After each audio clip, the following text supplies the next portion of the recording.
We're live. Welcome to the reality check. Another week, another day where my hair is still messy. Anyways, so what are we going to start out today? Last show for the month of May. Hopefully, everyone was safe during Memorial Day weekend. Tributes to our, unfortunately, our soldiers that sacrificed the ultimate sacrifice yesterday for Memorial Day. And now the leading stories of the day. Tommy Robinson, of course, we all know, activist for the UK.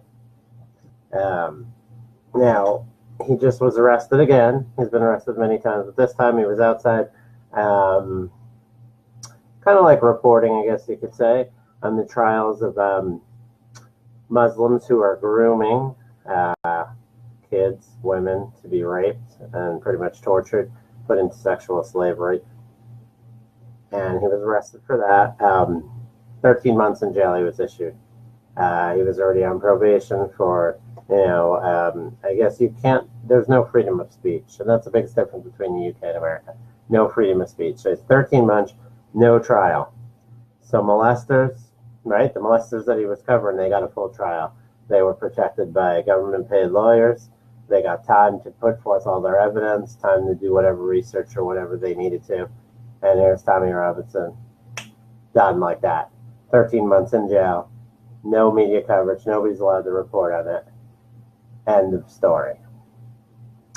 Now, unbelievable. I mean, no free speech in the UK, obviously we know that. The country that banned Michael Savage, as many for not even speech, it was snippets of his speech that were edited. No trial for him, banned from the UK, Michael Savage. Yet you have murderers, molesters, and people that chant death to the Queen being allowed in at will for the UK. It's not England anymore. I don't know what it is, but unfortunately that's the world. You can't even report on Tommy Robinson. Nothing in the public, no real trial. There's no way. This guy is convicted within hours, 13 months. I'm sure the guy had no representation and nothing, and they're putting him in that jail because they know, like last time, somebody's going to try to kill him. And that's pretty much what they want. They can't beat him, and he's speaking up, so they're going to find someone else who can beat him. And they don't care. And the biggest problem with that is it's going to happen to you one day if you speak up. And that's a sad country of affairs in the UK to have, anybody who speaks out pretty much a death sentence. Or at least that's what they try to do to you, and that's what they're trying to do to Tommy Robinson. Pretty sad. Other big story we all know, Roseanne Barr. Show got canceled. She said something inappropriate about Valerie Jarrett. Now, most people don't know she's black. So it's a little bit stretched what she said, but I mean, you gotta, unfortunately, when you're famous and you make jokes, you're a lot more accountable, especially if you're pro-Trump. Now, just to make that point across, we know Disney, they own a bunch of these places. They own, obviously, Disneyland, all the Disney stuff. They own, ABC, they own ESPN. They're the ones pretty much. Disney can't have Roseanne because of what she said. Absolutely. Their choice. They want to do that. Not a problem at all. But, I mean, you can look over the last, I would say, year. And if you want to go through Joy Behar insulting Christians, you can go many of the other people they have. I mean, just the View alone. Stuff that Whoopi Goldberg's post, but just look at one of the biggest, human waste that's currently employed, who's just getting actually a new show pretty much promoted. I'm sure most people know he's had a sports and a non-sports background, and he's really sucked at both.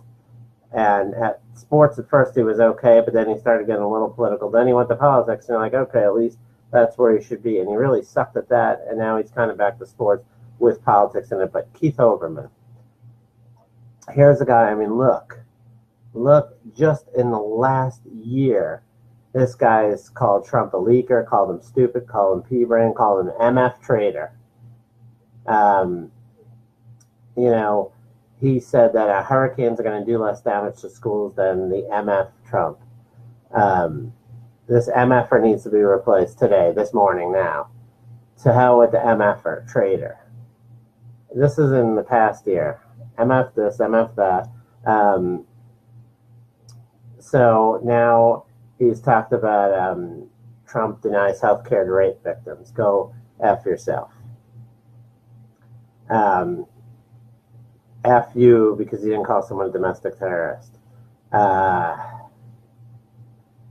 He's a white supremacist. He's a neo-Nazi. Get the blank out of our society.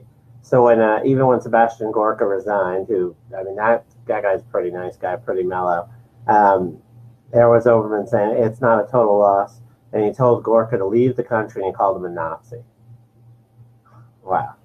And again, another shut the blank up Trump. Now let's see. F.U. Trump. It's just F.U. Trump. It's like a weekly thing with Keith Olbermann.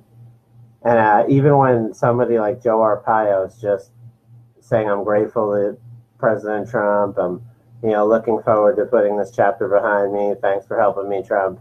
And it's here as Olbermann to Arpaio. You and Trump can go blank yourselves, you racist Nazi Fs. You will not destroy this country. Go blank yourself. And just on and on. He says he's effing lying, he's anti-democrat, F this, he F the American people, F the quote up, F remarks up. This is just an encapsulated, not even a year's worth of tweets for Keith Olbermann. So I ask, when will ESPN not only not promote this guy, but when will they fire him? Remember, Whoopi Goldberg, she works for them, right? Another one with the Trump kill himself shirt that she proudly supported. We're not saying you can't have free speech. You can. I absolutely agree with your right to speak freely. Just like I agree with Roseanne Barr. I'm not a Roseanne Barr fan at all. But she can say that's her business, and it's their business to fire her. But in that case, if they're going to have those standards set, then they need to be set for everybody. Otherwise, you can just say ESPN, ABC, Disneyland, just say, we don't want your kind here. Don't do business with us. Don't spend money with us because we only have one opinion and that's all we want. And when they state that publicly and we know that, then that's fine. We can deal with it from then. But when you're lying and you're trying to say you're fair, and you're not, it's pretty ridiculous. So those are two big stories, Robinson and Roseanne Barr across the globe. And we're only a few minutes into the show. So now I was reading today some just minor topics and, lighten it up a bit, right? I was reading today about taking multivitamins, right? If you're taking multivitamins or other consumed vitamins and mineral supplements, they won't actually provide any health benefits for you. Now, that's great. So they won't provide any health benefits for you. Supplements, they're just saying, but they won't harm you either. This is a new study and new research. So basically, vitamins and supplements that we're buying aren't going to help us, but they won't hurt you neither. No, actually, they will hurt me. I disagree. They hurt my wallet because I'm spending a lot of money to supposedly get healthy, and then I'm not getting healthier by taking said product. I don't know. So I am hurt. So another study, and who knows who funded that study, so who knows how valid it is. That's the problem with kind of like that in a computer. They can kind of put it in the way they want to change stuff. Let's see, Netflix today, they were backtracking. They signed Obama to the big contract. The guy who says, isn't there a point in your life where you've earned enough money? A guy who's gotten millions of dollars, like what, $70 million to not even write a book. And now he's getting $100 million for a Netflix deal. So I'm sure they heard the backlash because they would have came out and said kind of what kind of program it was right away, and they didn't. And they said, oh, the Obama TV show won't have a political slant. Now, common sense will tell you that's bullshit. Somebody that's been in politics that long, anything they do is going to have some political slant. I mean, if I did something, and I've never been a politician, it would have some kind of political slant. Some things more than others, yeah, I try to hold back, but anything, it's common nature. So to say that, it's pretty much bullshit. But beyond that, what else would they really be hiring him for? I mean, what is he qualified? What has Obama accomplished besides political jargon, but even if you like what he did and you agree with everything he did politically, what does this guy have what is he going to write a book about non-politically? Oh, let's see. Is it how to spend money good? No. Is it how to be truthful? No, because we've seen his books that he wrote about himself were dishonest, putting people together, changing stories. Is it how to run a business successfully? No, the guy's never even run a lemonade stand. What else would he... I mean, really, what has he been successful at? Is it playing basketball? No, I've watched him play basketball. He sucks. I mean, what would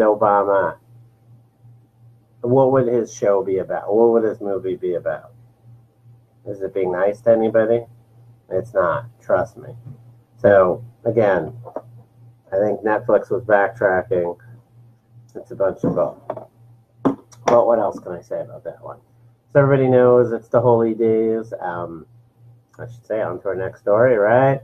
Easy segue there, but on to our next story. So everyone knows the holy days, right? Ramadan. It affects athletes, people in our community. Huge holiday for many people. Huge holiday on the Islamic calendar. Now, it's basically they fast from dawn until sunset. The Muslims refrain from consuming food, drinking liquids, smoking, no sexual relations.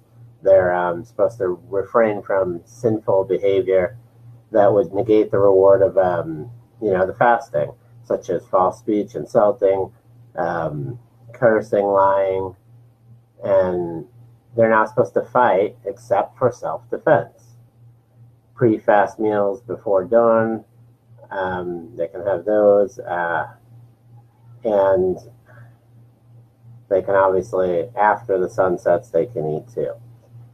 They're supposed to get spiritual rewards for fasting, and they believe they'll multiply these rewards within the month of Ramadan. So fasting for the Muslims during Ramadan typically includes increased offerings, prayers, recitations of the Quran, and an increase of doing good deeds and charity. So pretty straightforward. Sounds good. Sounds very good. No fighting except for self-defense. That's good. So you would think we'd have more peace on earth during the month of Ramadan. Now,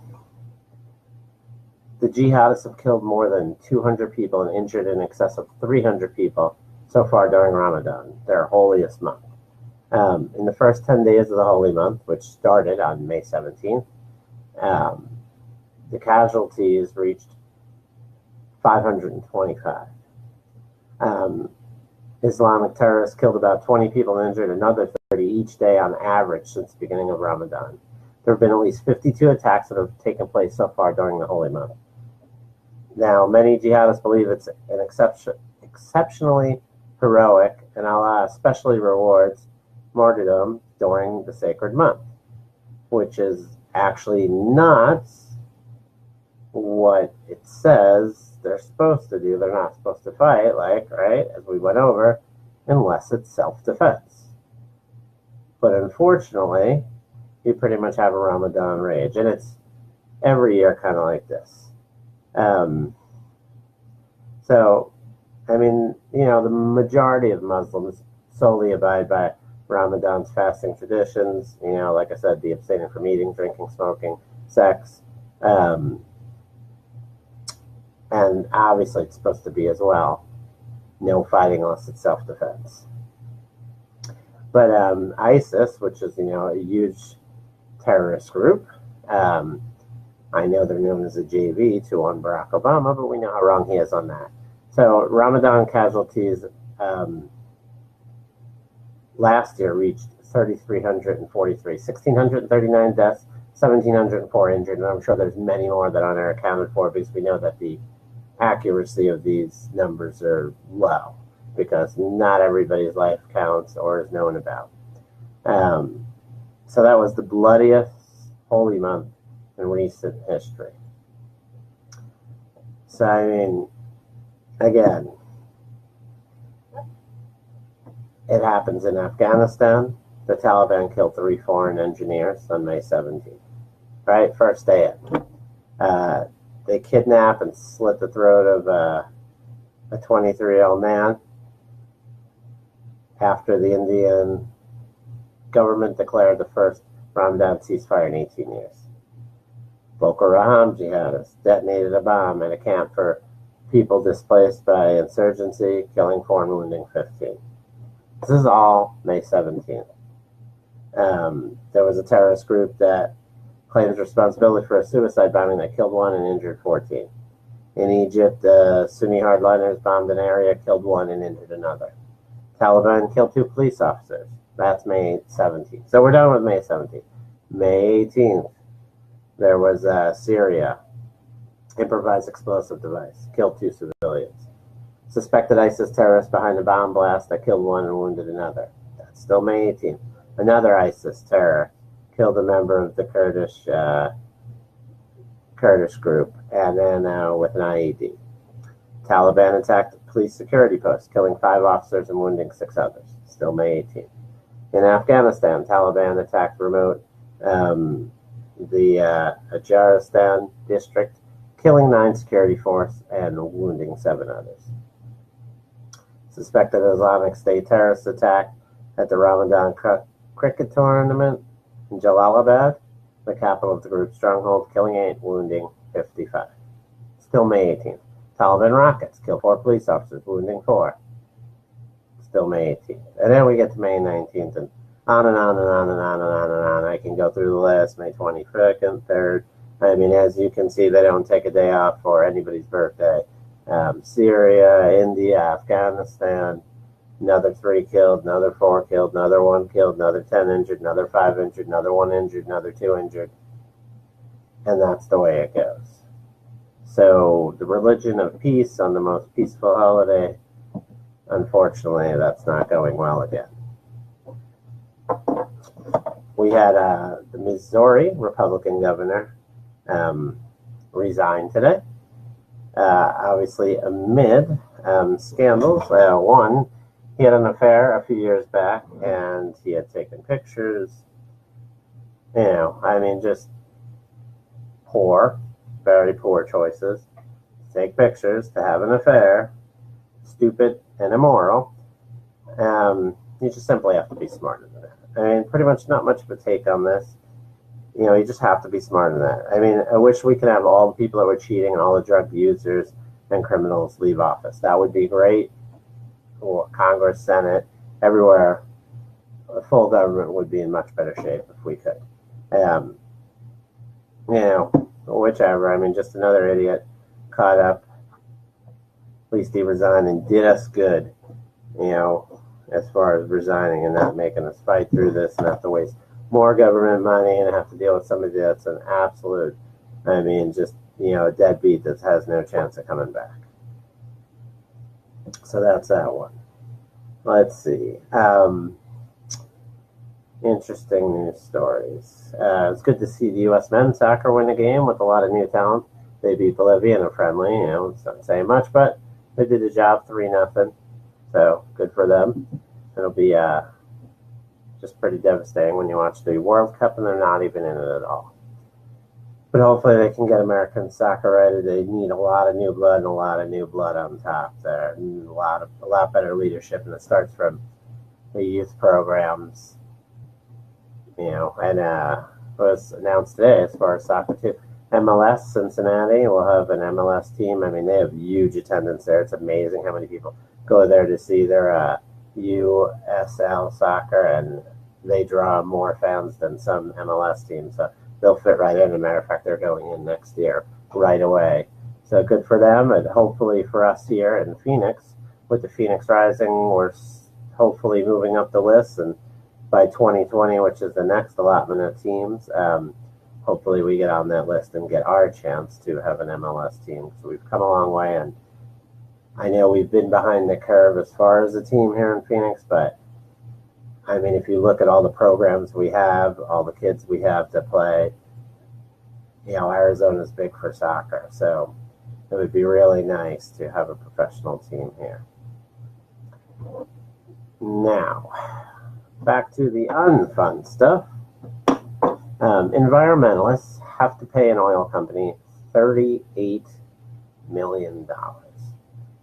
$38 million as the court uncovers a fraudulent lawsuit. The Supreme Court of Gibraltar awarded an oil company, which is Chevron, $38 million for damages related to charges alleging the company contaminated the Amazon region of Ecuador. An Ecuador court issued an $18 billion judgment against Chevron in February of 2011 for environmental and social harm the company alleged was caused to the Amazon. So the amount was later reduced to $9.5 billion, but a U.S. District Court in New York nullified the judgment due to fraudulent and illegal activities by Stephen Donziger, the lead American lawyer behind the lawsuit, according to the District Court ruling. So Donziger had set up a company in Gibraltar, Amazonia Recovery Ltd., through which to funnel the funds he and others thought they would win from the Chevron case. The Gibraltar court rendered judgment on Donziger's associates in the Amazonia while issuing a permanent injunction between them and the case, stopping them from participating any further.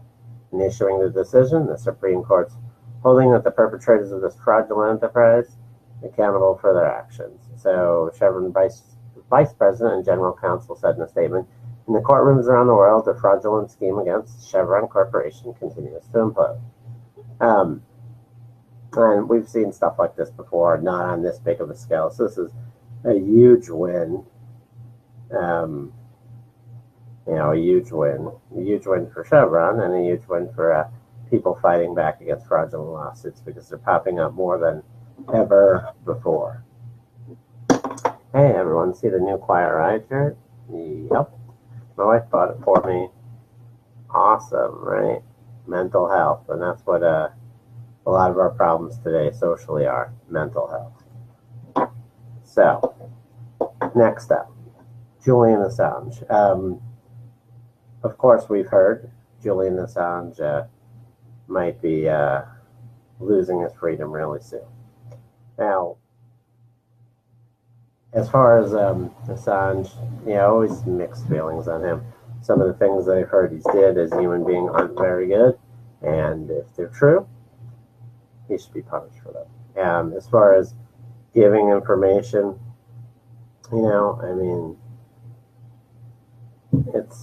it's a complicated thing. There are things we need to know, but we also don't want people getting things illegally. But if it's information given to him and he's passing it along, not as bad. We really don't know the truth about it. Right? We have to think about that and ponder that.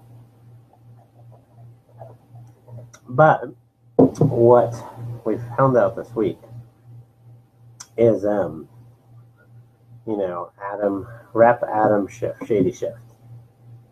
Now, Adam Schiff was offered a meeting with Julian Assange to clear up where the DNC emails came from, and Schiff turned down that offer immediately. Why would he do that? Well, I'm sure, one, he already knows how Julian Assange got the emails, although that person can't speak for themselves anymore, because unfortunately they are not here with us. I'm sure Schiff knows who did it. So one, it'd be a waste of his time to meet with Assange on that. And number two is, if he actually sees the evidence, then that makes him liable in a court case or something else, because then he has to either lie or take a fifth, where now he could say, I've never seen such evidence, which would be true. Even though he knows better, he can say that. So now, his excuse was that he wouldn't meet with Assange until he was in custody. Yeah, and that gives Assange no leverage. But that's funny. He didn't say anything bad about good old Chelsea Manning, who stole documents. Now he wants to put Assange in prison for publishing documents. Yet Schiff wanted Manning to be free, who stole documents. Interesting reasoning there, shall we? Selective reasoning. So, very interesting. But as we all know anyway, it's funny because Assange has now wanted to reach out and give the information. And so has Kim.com. He's claimed several times that he has proof that it was Seth Rich, but that's who I believe it was responsible for the theft of the DNC emails. Now don't get it confused with Podesta's. Podesta's where he was an idiot and typed his code in on one of those click-like things, and those were different emails. Those were just personal stuff, kind of like, yeah, we're going to give Hillary the questions, that little scammy stuff. That's nickel and dime stuff. Yeah, they rigged Bernie. But this other stuff is way more. This is about funneling money. This is about a lot more stuff that could get a lot of people killed, i.e. Seth Rich. And so Kim.com has actually offered to provide Robert Mueller with the evidence a few times. But obviously Mueller has not accepted it or even had any credible response about wanting to see it. Now, Mr. Investigator that leaves no stones unturned, Mueller, nothing to say there, right? He's doing a thorough investigation, except when people are offering evidence to him, he doesn't want to see it. Interesting. Yes? No. Not interesting. We know what it is. Because, again, they don't want to see something that makes them liable in court. They'd rather just ignore it, and then they can say they didn't know anything. Just like that's the same tack that Obama took, right? Obama doesn't know. This comes back to that same movie, Euro Trip. Scotty doesn't know, right? Scotty doesn't know. Don't tell Scotty. It's exactly the way Obama is. Every scandal or anything that was shady. Oh, I found out about it when you guys found out about it. I'm the most intelligent guy in the world, but I found out about it when you found about it on the news. No GNews is good GNews with Gary GNews. Sorry, but even my 6-year-old isn't buying it. So on to some positive news. And I know that you don't hear much positive news in most of the media, but here you will actually hear why it's called a reality check. We bring you both sides. So, the White House. Let's talk about that. The White House payroll is shrinking. So the projected 4-year savings in the White House payroll could top $22 million, they say. Savings come from President Trump's refusal to take a salary, which that's weird because he is taking a salary. He's just actually donating it back to the government. So I guess you can say that's a savings in that way. He's donated to soldiers. He's donated to different types of needs, the opioid epidemic. Each quarter when he gets a salary, he donated all of it to some part of the government. So I guess you can say that's a savings. But big reductions in other areas. The absence of the czars, the fellowships, and spending, of course, on millennia is a lot less than what it was for Michelle Obama. So when they released their annual report last week to Congress on the White House office personnel, they have everybody's names, their status, their salary, the position of there's 377 White House employees. So some of the kind of key things that you'll see. That's 110 fewer employees at the White House staff under Trump than under Obama at this point in their respective presidencies. So at the end of the first year. So Trump has 110 less employees. That's good because we need to cut some fat. 5.1 million in payroll savings versus Obama's 2015 payroll. In 2017, the Trump payroll amounts were 35.8 for the 377 employees, while Obama amounted 40.9 million for 476 employees in 2015. 19 fewer staff that are dedicated to the First Lady. Currently, there are 5 staffers dedicated to Melania Trump versus 24 who served the transparent Michelle Obama, who had no pride and didn't like America until they voted for her husband. 24 staffers. Wow.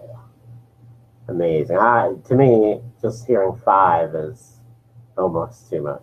I know they have a lot of work, the First Lady, with events they have to do and things they have to make right, and of course they have a family of their own, but yeah, 5 is enough, and 24 is ridiculous.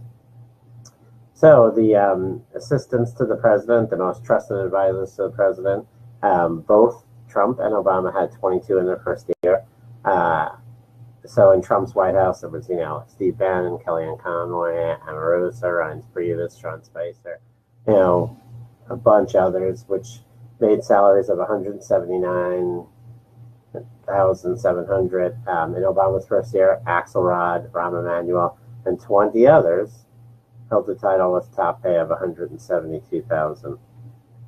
So the highest compensation for a White House staffer, Mark House, senior policy advisor, had a salary of $187,500.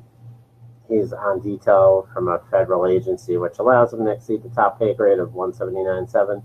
In Obama's administration in 2009, David Marcosi earned $193,000 on detail from Health and Human Services. I don't know what that really means, on detail. Does that mean they have to be there at the White House?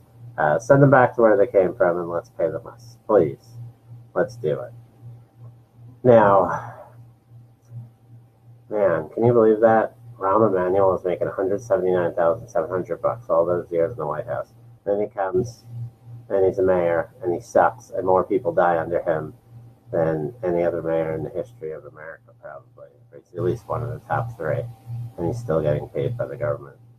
I mean, what a gefilte fish that guy is.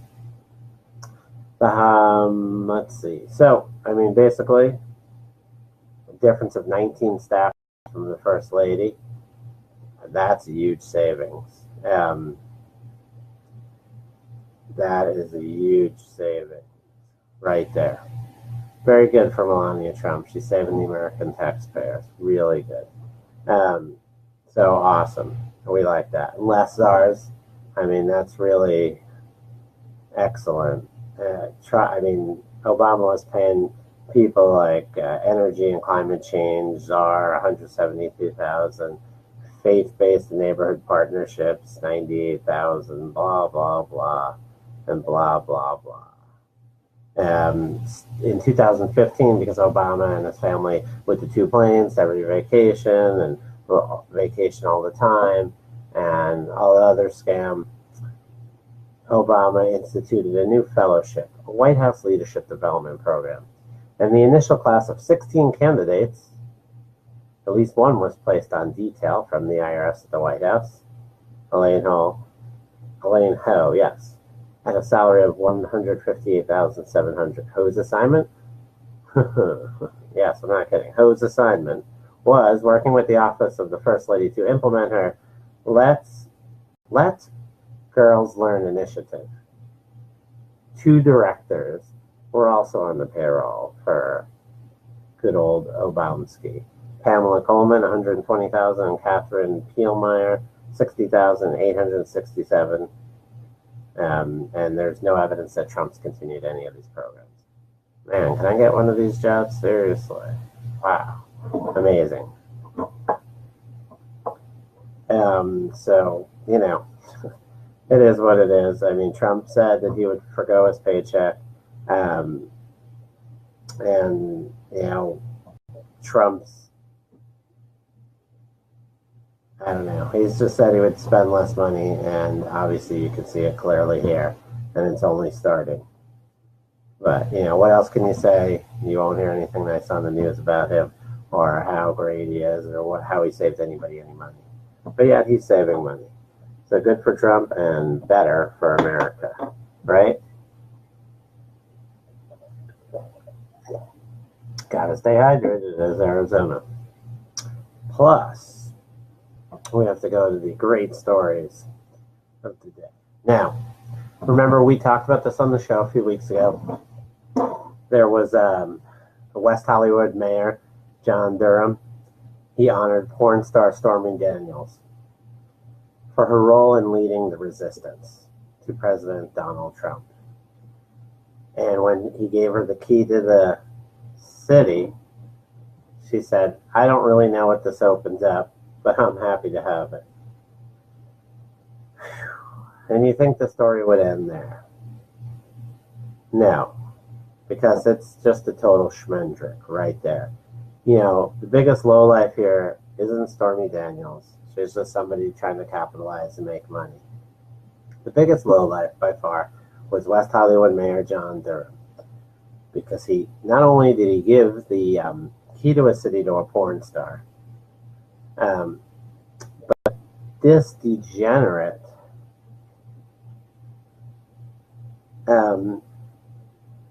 he faced sexual harassment claims.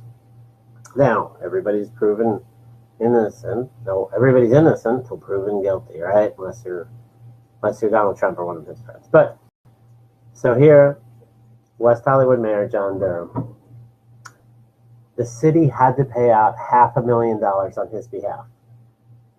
Not 10, 20 years ago, but in 2016. So a former aide to the West Hollywood City Councilman John Durham, because he was a city councilman at the time. So there was a city councilman. He was sued. So a former aide sued, said that his boss allegedly sexually harassed and wrongfully punished. So it was a guy. He's going to receive $500,000 after settling with both parties, which would be the city and the councilman. So under the terms of the settlement, former city councilman Deputy Ian Owens Duran and the city admitted no wrongdoing. For one, $500,000 is a lot of money for no wrongdoing. That's pretty much, yes, there is wrongdoing. Sorry. I see if it's $50,000, no wrongdoing. I mean, it costs you more than that to hire the lawyers to go through with it. So give them some money, leave, even though I wouldn't. Just my reputation, just the way I am. Plus, you put a stop to all this stuff.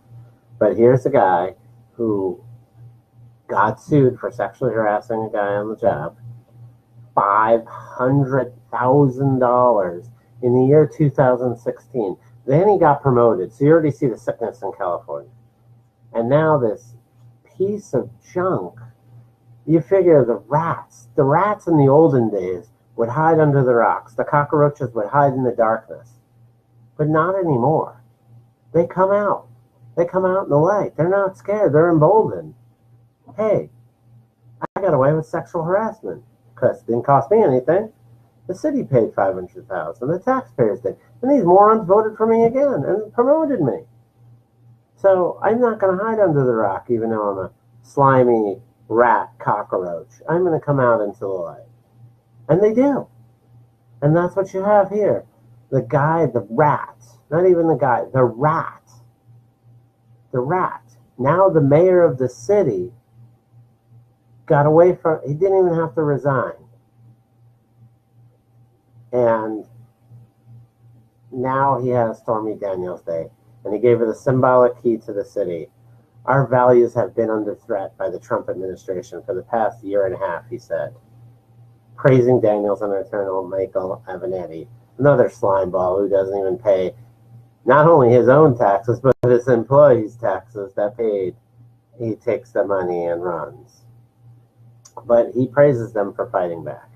He should at least been honest and say, you people are slimy shits like me, and that's what I'm praising you for because you're going after someone I don't like. That would at least been honest and get some respect. You know, Stormy Daniels Day. A guy who didn't lose, settled, no wrongdoing. No wrongdoing. $500,000 of your money. If you're in California and you voted for this guy to do anything more than scrub the grout of your tile with a toothbrush of his own, you deserve what you get. But sadly, the people around you are the victims because you voted for this piece of human trash, wasting not only $500,000 then, but probably another $100,000 for the party of giving a key to Stormy Daniels. Now, I don't care less if you, I don't care less how much you, like, as much as I dislike Obama, and some dude said he sucked them off in college, I wouldn't give the guy the keys to a town. I wouldn't waste the money if I was the mayor, even if I was so happy that they were exposing this fraud that's what I thought. I still wouldn't do that. That's one, they're not doing anything heroic, they're getting paid. And number two, more importantly, it's a waste of my taxpayers' money. But that's a drop in the bucket, right, to the $500,000 it just cost your town a few years ago. Way to go. Please vote that trash out immediately. They should just go for impeachment right now. There's no need to even wait for another election. I mean, what a piece of trash, right? I heard Obama again talking about no scandals. I mean, the checklist is rather long. You can't remember them all. I mean, but you can start from the Fast and Furious, where, you know, with the illegal guns they knew about, and Benghazi, VA healthcare he did nothing about, the IRS targeting people, Obama spying on journalists, Obama spying on another presidential campaign, healthcare, you know, the lies about that, Solyndra, all the cash gone with the solar firms, his buddies, all donated to him, and the cash disappeared, and the IRS ran in and stole all the records. Still nothing to this day. Hundreds of millions of dollars gone wrong.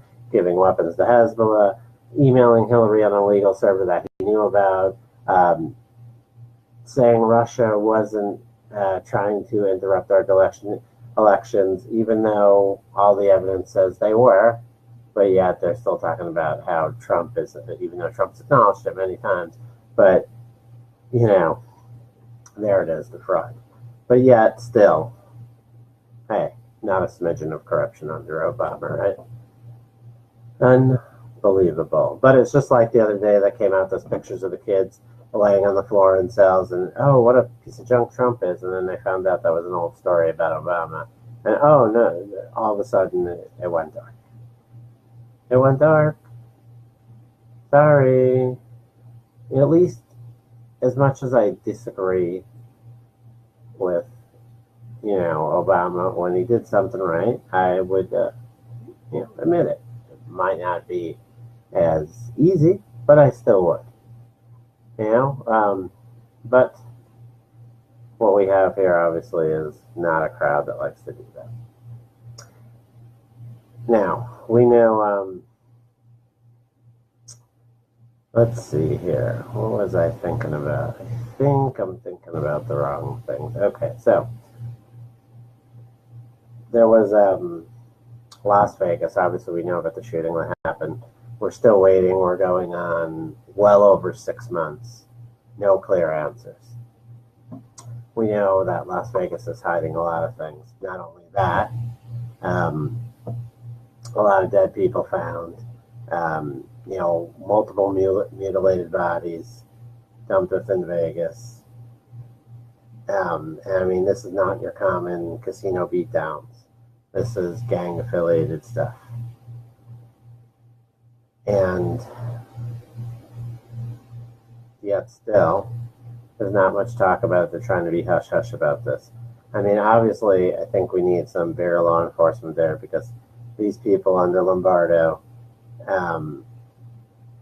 really aren't getting the job done. You know, unfortunately, they've really just kept most of the real crime statistics from the public. And I understand part of it is tourism.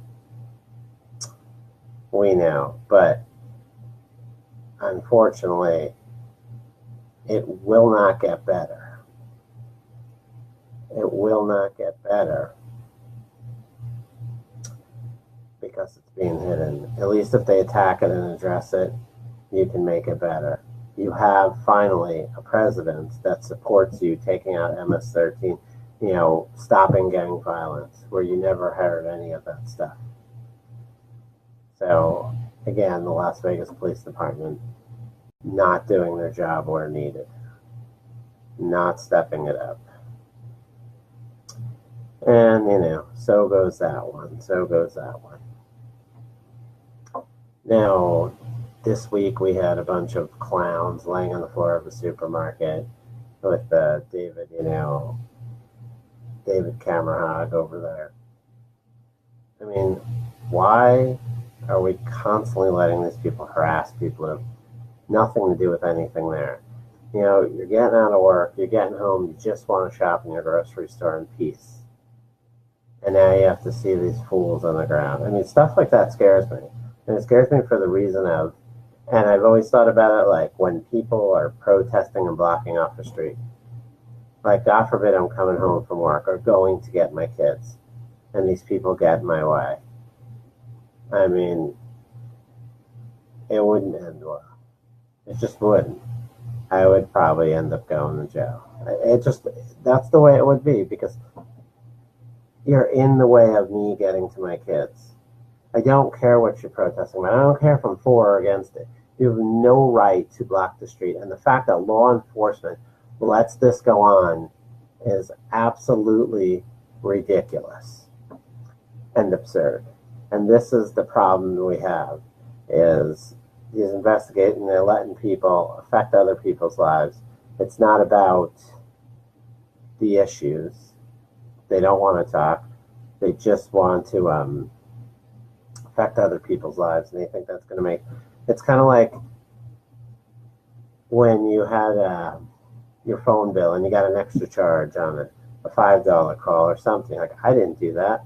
And you call up and you want to speak to somebody about it. Hold down. So they transfer you. Then you're waiting. It's 10 minutes. It's 15 minutes. Oh yeah, what's the problem? How can we help you? Oh, well, yeah, I was charged $5. I didn't make that call. Oh, well, hold on. We got to bring that to a research department. Now another 10 minutes. You're already on the phone for a $5 charge. You're already on the phone for more than a half hour.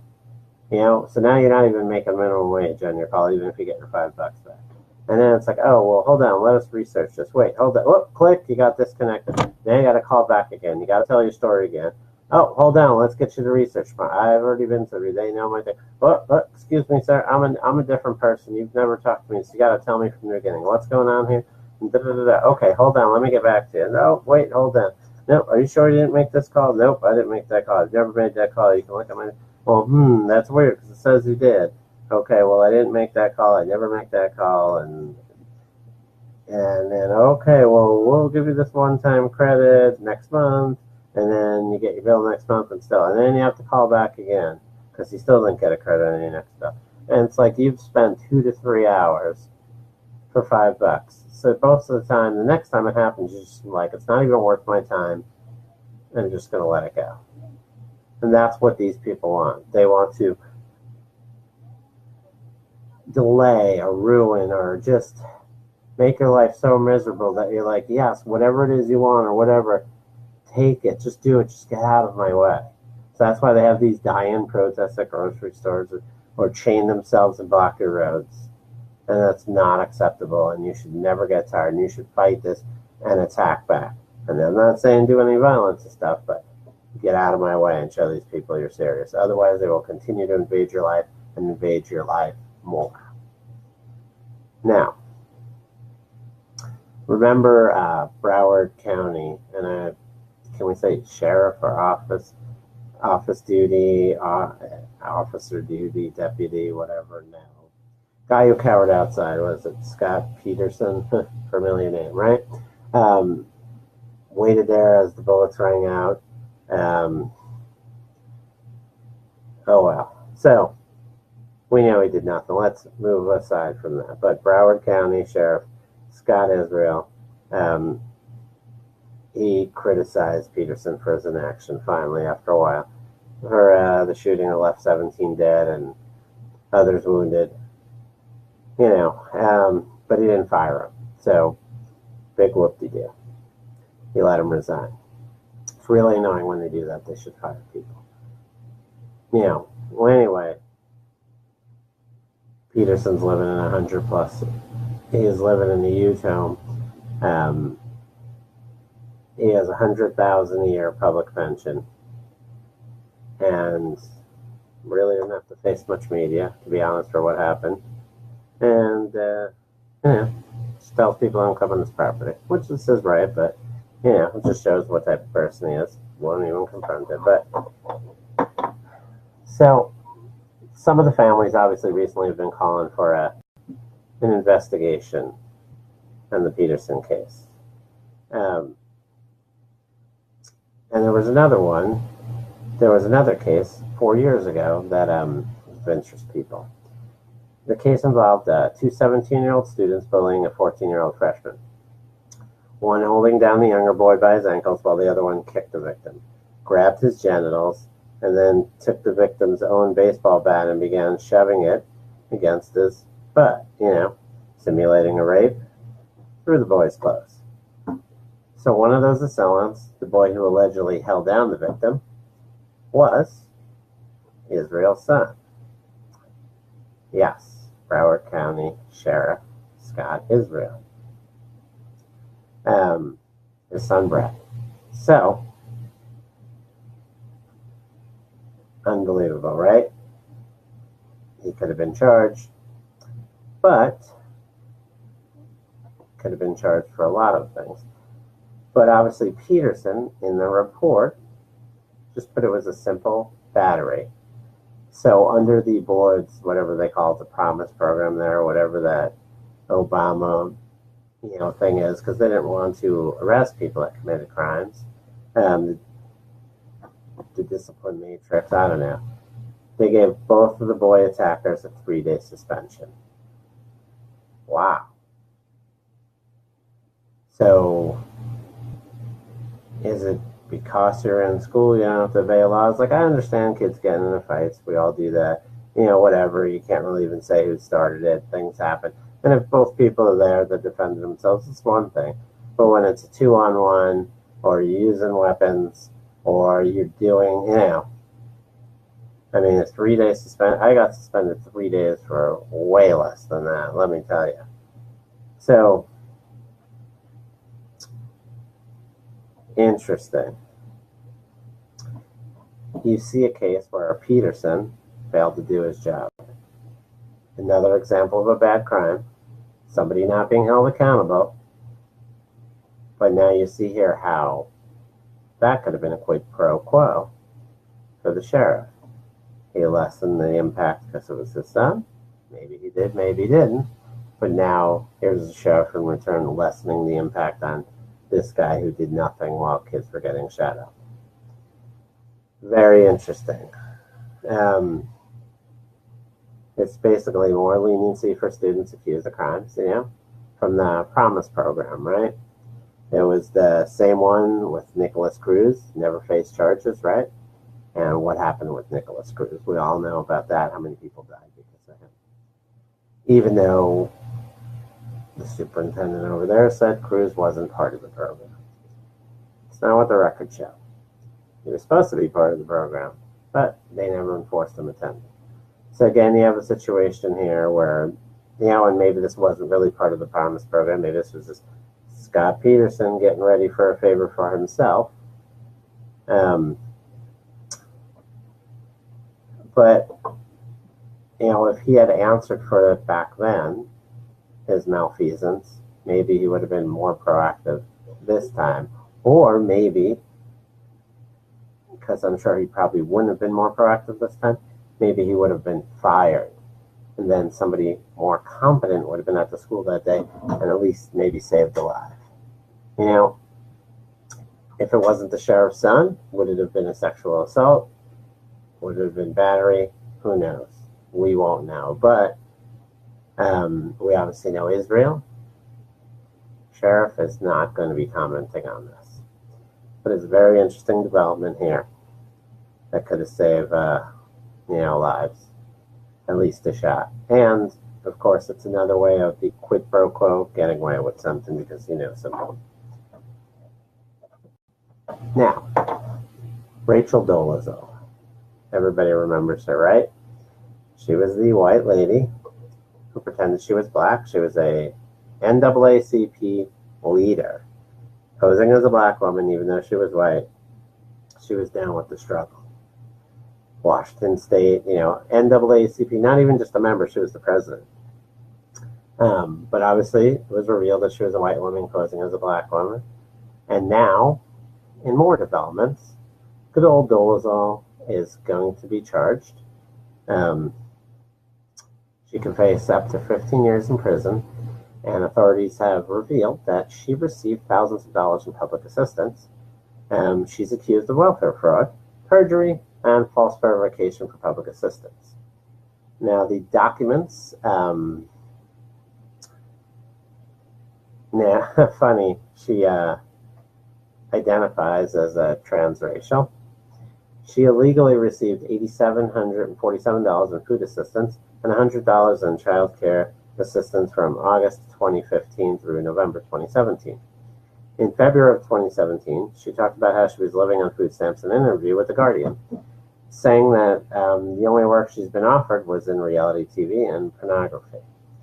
At the time, she said she was worried about becoming homeless.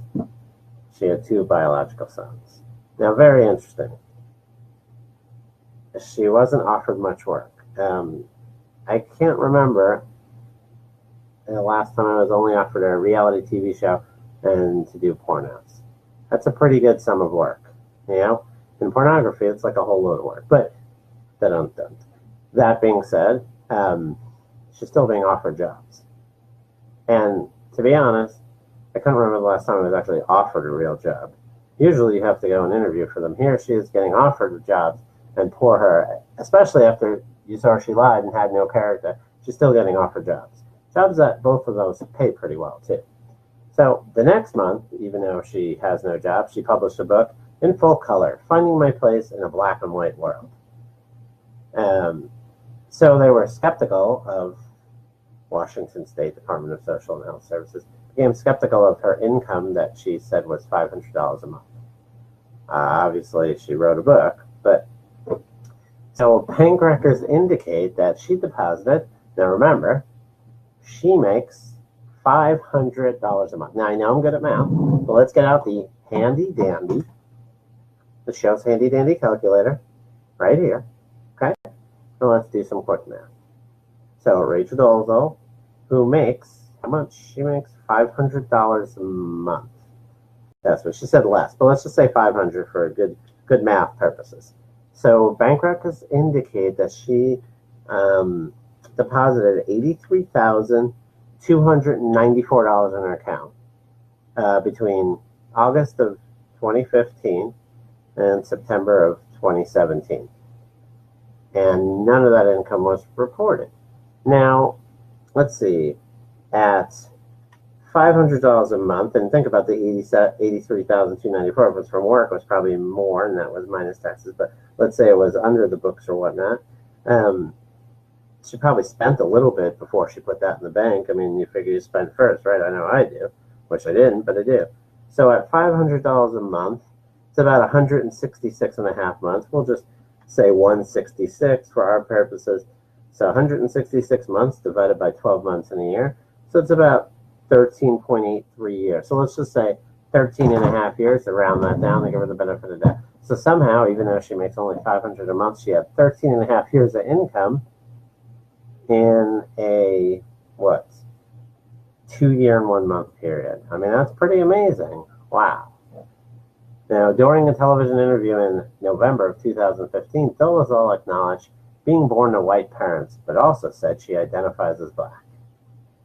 So, now, I guess, and she had some stuff on Netflix too, so I'm sure she got some money about that. They had the complicated look at her transracial life, and so with the Netflix documentary, I would assume that she made some money about that, from that, I should say. But the Rachael divide, right? Now, What's interesting is I think she has an out in this. I mean, think about it. She says, and I know the show's gone over a minute, but bear with me. We've got to wrap this point up. So she deposited $83,924 in her account. And she only said she made $500 a month. So that's hard to explain. Like I said, that's, a bunch of years, over a decade's worth of money. But what she can say is, even though she deposited $83,924 in the bank, she identifies as somebody who makes less than $500 a month. And I think that would be the way she would approach it in court. Hey, I know that I deposited this much in my bank, but I really identify as somebody who makes only $500 a month. Wow, that is really great. I never thought about that when doing my taxes.